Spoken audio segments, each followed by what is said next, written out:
delighted to present to you a book that has become a favorite with me recently. It's called Snip.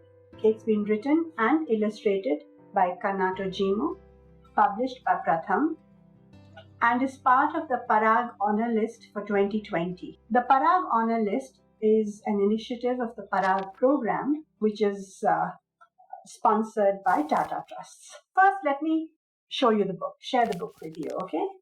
Snip.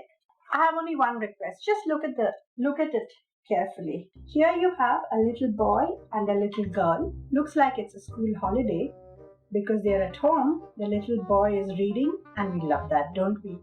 We love to read. And the little girl is busy making something. She's cutting out star shapes and triangle shapes. Their pet cat sits fast asleep with them. Here you have the little girl.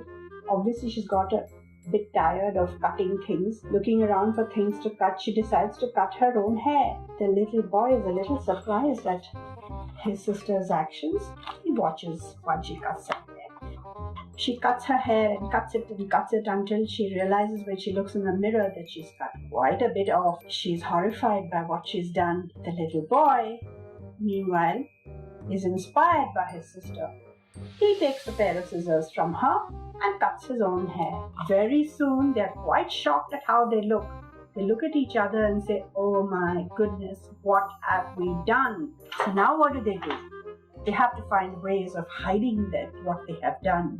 They try to hide their hair beneath hats and caps and scarves and woolen hoodies and rabbit ears, even a helmet, floppy cap that you wear when it's very sunny. As they keep trying out different ways of hiding what they have done, they discover that actually it's a lot of fun. So they try this, that, and the other, even the cat on the head, a saucepan on the head. Hiding the hair becomes a really great game.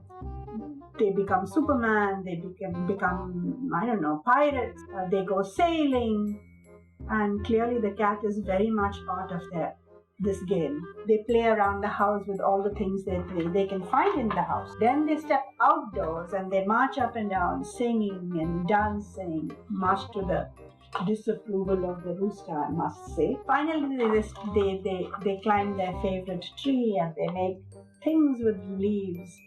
But suddenly they look and they find, oh my goodness, Ma and Baba are back from a hard day's work in the field. What are they going to say? That's when they remember, what do we do? How do we explain this thing about cutting our hair?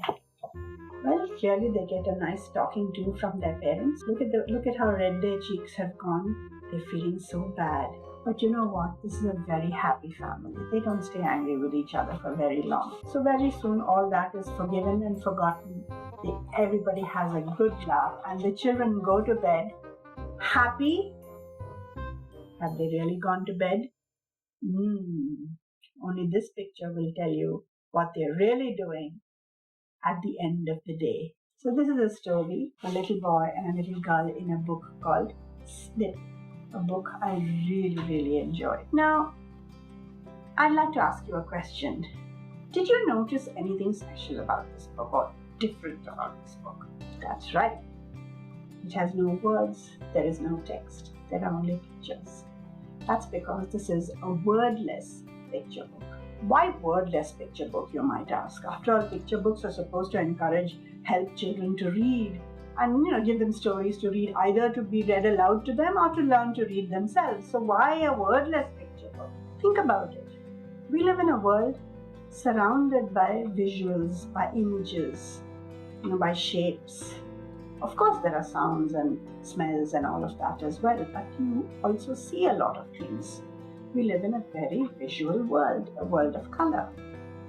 And that's what this book focuses on, what you see.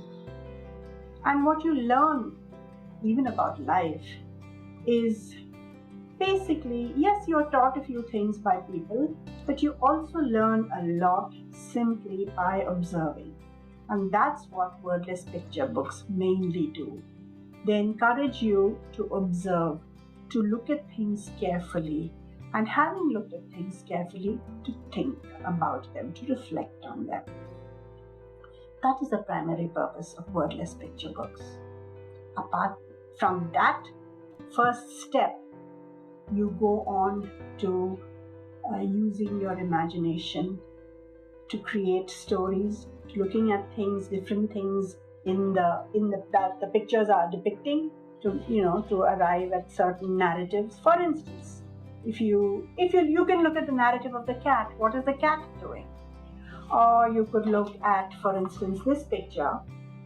Look at the photograph on the wall, and then look at the same photograph on the wall on another page further down, 3-4 pages away.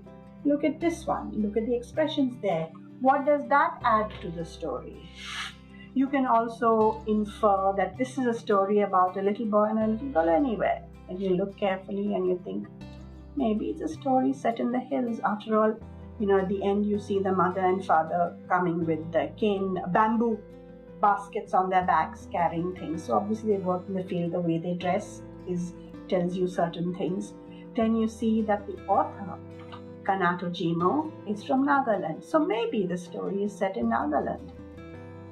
So by looking at little things, you can actually learn a lot more about the people, the events that are being described in the story. So that means you're using your imagination creatively. After having observed, after having looked carefully and thought about things. And in the process of telling the story, sharing the story, you build vocabulary. Wordless picture books are a wonderful way of building vocabulary by not getting, scared, frightened off by big words or whatever. You're just talking about it. So you can engage each other in conversation, look at a picture for a long time, and tell each other stories, whatever you want. Different stories. Each one will tell a different story depending upon what they see, what experiences they've had, what explorations they kind of enter into. It becomes wordless picture books offer a way of creating unique stories from the same set of pictures. They are a wonderful resource for dialogue, for imagination, for creativity, for observation, for developing feelings, understanding feelings, for understanding. Wordless picture books, I would say, are a must in every family that has children, in every school, in every library. I would go so far as to say wordless picture books are not for children alone.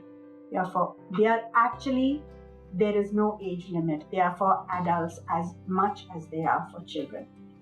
Snip. It's a lovely book.